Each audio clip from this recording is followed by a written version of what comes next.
Depression. If you have a rash and other allergic reaction symptoms, stop Cabenuva and get medical help right away.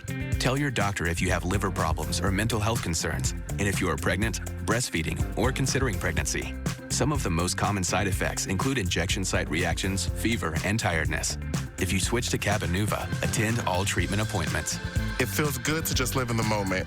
With every other month Cabenuva, I'm good to go. Ask your doctor about Cabenuva today. From ABC 7, this is Eyewitness News.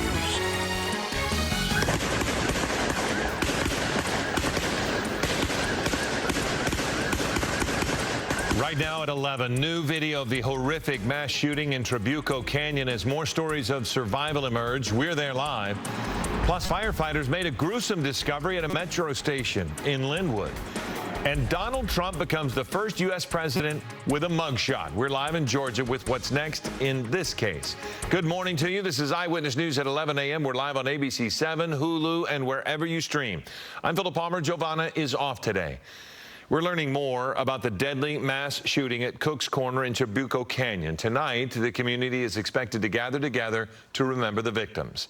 Eyewitness News reporter Jaysha Patel is live in Trabuco Canyon this morning with the very latest. Jaysha?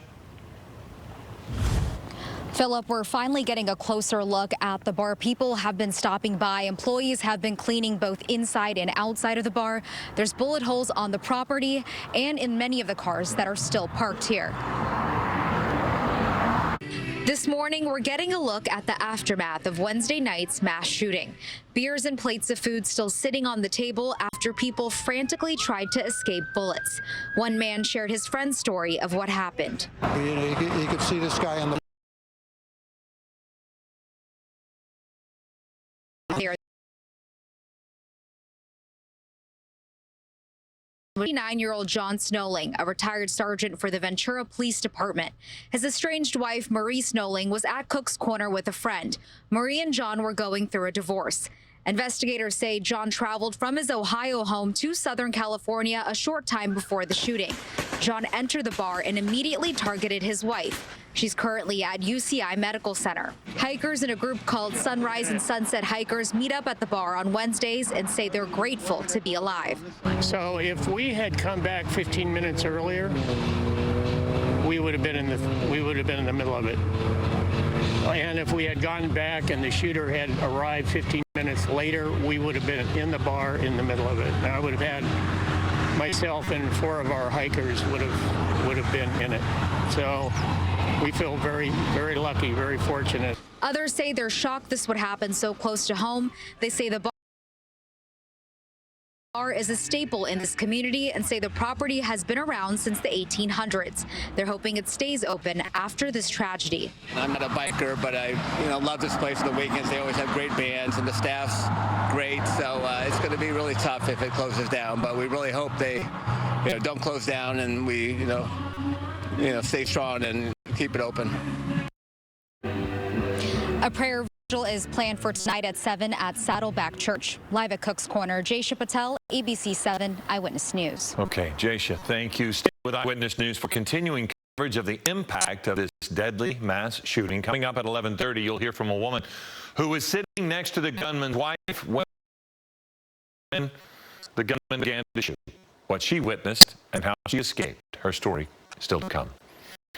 Homicide detectives are investigating a suspicious death in Linwood. Detectives tell ABC 7 firefighters found a burned body on the stairs at the Metro Green Line station on Long Beach Boulevard.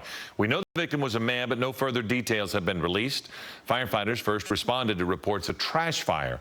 Detectives don't know if the man was killed and set on fire or if he set himself on fire.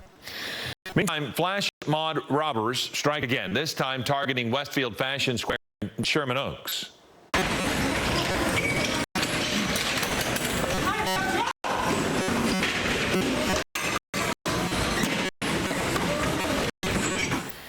At least 9 masked suspects ransacked the Macy's store. It happened around noon yesterday.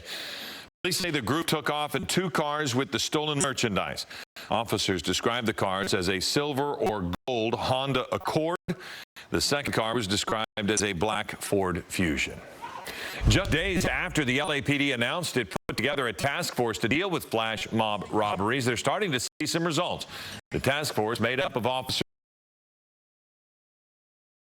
from Glendale, Beverly Hills, and other agencies, has made 11 arrests. The goal is to stop scenes like this, where groups of people go into stores and run off with large amounts of merchandise. Former President Trump is back in New Jersey after surrendering last night in Atlanta on charges he conspired to overturn his 2020 election loss in Georgia. His mugshot was released after his arrest. ABC's Em Lynn has details, and she's live outside the Fulton County Courthouse. Try to see, Em. Philip, right now some of Trump's co-defendants are taking different approaches in terms of how quickly they want to proceed with the trial. So the question still remains that might affect the former president, who says he is not interested in any speedy trial. Donald Trump, inmate number P011358809, for the fourth time a criminal defendant. This time making history as the first sitting or former American president to have their mugshot taken. The former president arrested at the Fulton County Jail in Georgia, facing accusations he was the head of a criminal enterprise to overturn the 2020 presidential results in the state. Trump still insisting he's done nothing wrong. I thought the election was a rigged election, a stolen election, and I should have every right to do that. The ex-president returning to Twitter, now called X, to share his booking photo, his first post since his account was banned in 2021. His campaign website also featuring his mugshot,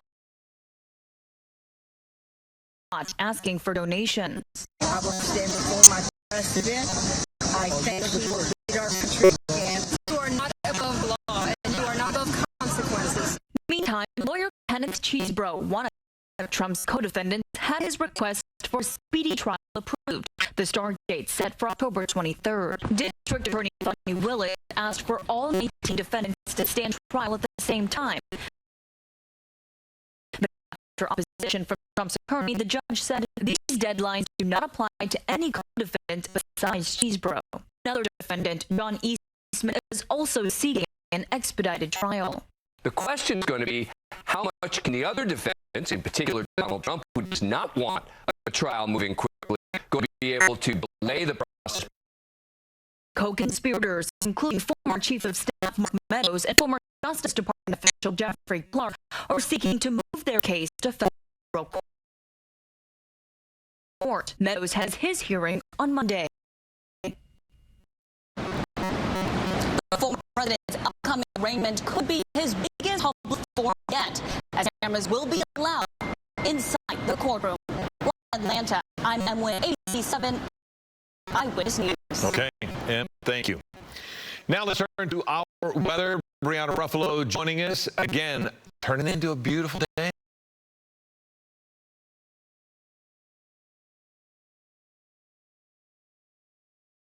Yeah, it's been a really nice morning. We have a lot of sunshine out there. There's still some marine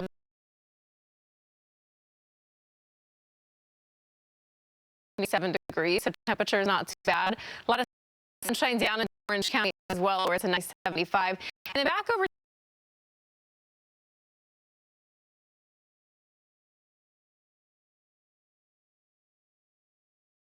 toward LAX, you do see some of that marine layer that is off in the distance there. So some of the cloud coverage still hanging out near the coastline. It's close to 70. So all pretty mild. We're getting a little warmer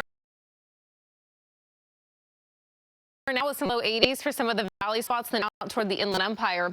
Not too many changes over the weekend, but as we head into next week, we do have a little